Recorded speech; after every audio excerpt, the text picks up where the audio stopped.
Assalamualaikum warahmatullahi wabarakatuh.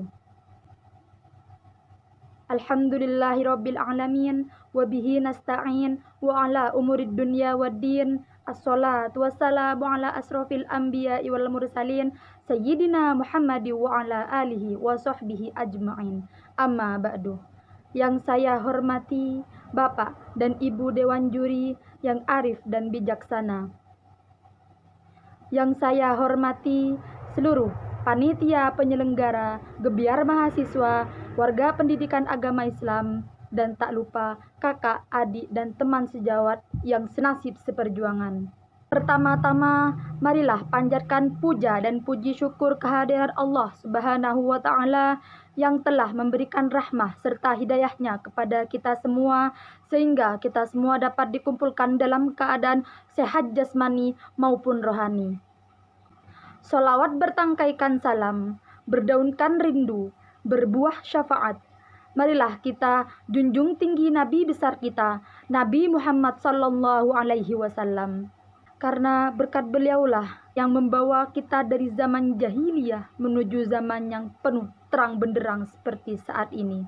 Hadirin yang saya hormati, izinkanlah saya berdiri di sini ingin menyampaikan sepatah atau dua patah yang insya Allah dapat kita ambil sebagai pelajaran. Dengan tema kontribusi pemuda bagi bangsa di era digital. Hadirin yang berbahagia, pemuda merupakan pedang pengganti tombak di masa lalu. Pemuda merupakan aset negara yang tidak bisa diperjualbelikan.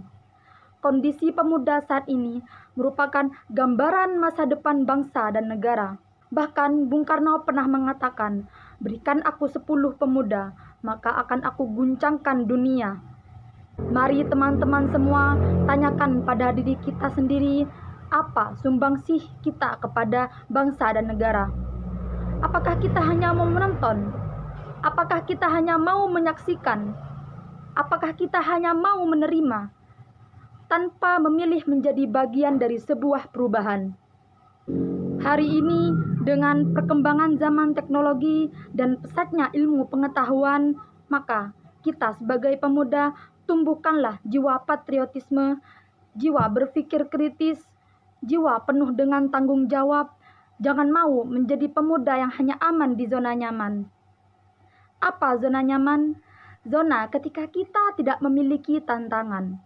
Zona ketika kasur menjadi teman sejati. Ketika handphone lowbat, charger ditaruh di samping kasur, kemudian berbaring lagi. Hei pemuda, lakukanlah perubahan meskipun sekecil pasir di pantai. Jangan mau menjadi orang yang stagnan. Apa itu stagnan?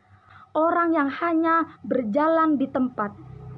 Bahkan Allah Subhanahu wa Ta'ala berfirman dalam Al-Quran surah Hud ayat 6 yang berbunyi, A'udzu billahi minasyaitonir rajim. Bismillahirrahmanirrahim. Wa ma min dabbatin fil ardi illa 'alallahi rizquha wa ya'lamu mustaqarraha wa mustawda'aha. Kullum fi kitabim mubin. Yang artinya, tidak ada satupun makhluk di muka bumi ini yang bergerak dalam kurung bernyawa kecuali Allah telah menjamin rezeki kepadanya. Dia maha mengetahui tempatnya dan maha mengetahui tempat persembunyiannya. Semua itu sudah tertulis dalam Alkitab Lauhul Mahfuz. Kesimpulan dari ayat tersebut ialah barang siapa yang mau bergerak, barang siapa yang mau bertindak, maka dia akan mendapatkan apa yang dia inginkan. Apalagi di era teknologi saat ini, era yang dimana semua kebutuhan dapat kita cari ketika kita membuka Google Search. Apa yang kita ingin ketahui, tinggal kita ketik di sana, maka yang kita inginkan akan kita temui. Jika kita pandai menulis dan merangkai kata-kata, ada wadah aplikasi yang bernama Wattpad dan Webtoon dan lain sebagainya. Jika kita pandai dalam bidang hitung-menghitung, maka ikutilah semua ajang olimpiade sains matematika, baik itu berbasis online maupun offline. Jika kita ingin menjadi entrepreneur muda, maka kuasailah ilmu saham dan ilmu investasi. Hei anak muda, jangan sia-siakan kecanggihan revolusi industri saat ini. Kita hanya perlu semangat dan bertindak. Memang, berjalan menggunakan peta dapat membawa kita kepada tempat tujuan, tapi berjalan tidak menggunakan peta akan kita temui hal-hal yang tidak terduga. Ada satu kalimat yang diucapkan oleh seorang alim ulama, yakni Buya Yahya. Beliau pernah berkata, jangan biarkan ide cemerlangmu menjadi budak dari tubuhmu yang malas, yang menuntut istirahat sebelum lelah. Oleh sebab itu, yang perlu kita pertanyakan, sudahkah pemuda saat ini berkontribusi pada bangsa dan negara?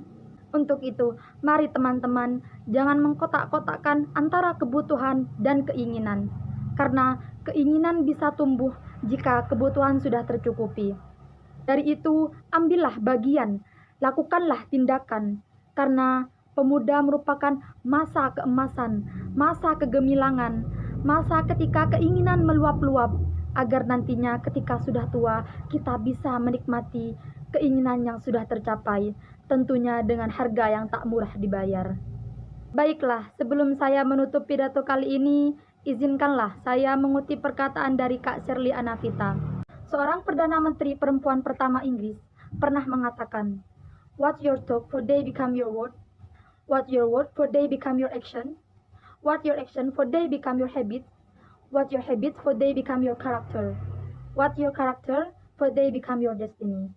In the other words, what you think you become."